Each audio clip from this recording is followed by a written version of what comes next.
If you want a dedicated music player, two popular options are the Innioasis Y1 and the Hifi Walker H2. One is budget friendly and simple, the other is built for true audiophiles. But which one is actually better? Let's break it down.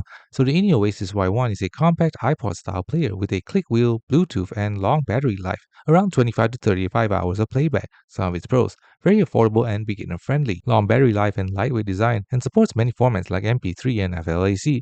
However, it has basic sound quality compared to audiophile players, and software and Bluetooth can be inconsistent. It's best for casual listeners who want a simple, distraction-free music player. The Hi-Fi Walker H2 is built for high-resolution audio with dedicated DAC, lossless playback, and expandable storage for large music libraries. Some of its pros: true hi-fi sound with lossless and DSD support, expandable storage for massive libraries, and premium built and better audio hardware. However, it is more expensive than budget players and no streaming apps or modern smart features. It's best for audiophiles who care about sound quality over everything else. So which one is better? Choose the Innioasis Y1 if you want a cheap, simple player for everyday listening, and choose the Hi-Fi Walker H2 if you want premium sound quality and a serious music setup.